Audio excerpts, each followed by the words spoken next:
Nous avons une responsabilité collective, et je l'assume, collective, Madame la députée, parce que avec les... Quand je pose des questions, j'aimerais des réponses.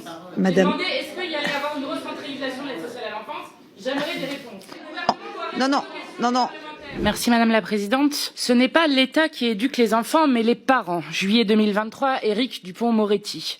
J'appelle tous les parents à la responsabilité. Juin 2023, Emmanuel Macron. Depuis plus d'un an, vous rivalisez d'ingéniosité pour culpabiliser les parents, amendes, sanctions, travaux d'intérêt général. Pourtant, le premier parent irresponsable, c'est l'État. Car sur toute la ligne, l'État est défaillant en matière de protection de l'enfance, défaillant en matière du respect des droits des enfants placés. Seuls 13% des enfants placés obtiennent leur brevet des collèges, contre 80% en population générale. La moitié des mineurs qui se prostituent viennent des foyers de l'aide sociale à l'enfance. 40% des personnes sans domicile fixe de moins de 25 ans sont des anciens enfants placés.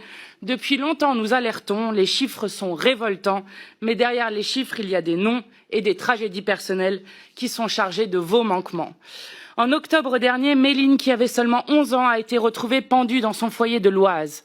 En janvier, Lily, 15 ans, a mis fin à ses jours dans un hôtel où elle avait été reléguée puisque vous n'aviez pas publié les décrets de la loi Taquet de 2022.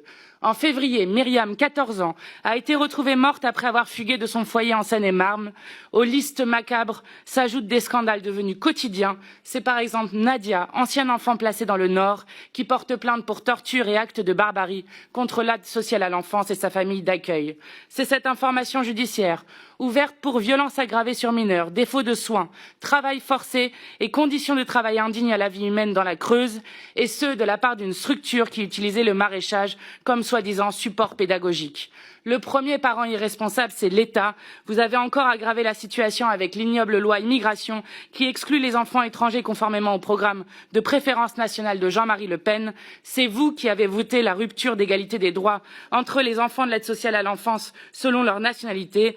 Le premier parent irresponsable, c'est bien l'État.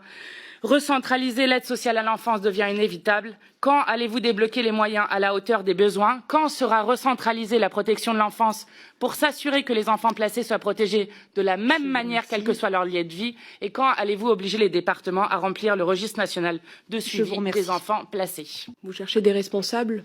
Moi, j'essaie de bâtir des réponses et des solutions.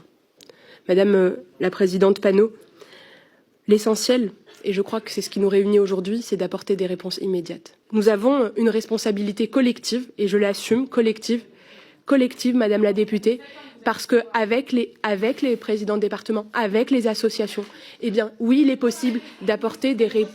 Madame Panot, il est possible. Quand je pose des questions, j'aimerais des réponses. Madame... J'ai demandé est-ce qu'il y allait avoir une recentralisation de l'aide sociale à l'enfance. J'aimerais des réponses. Madame Panot.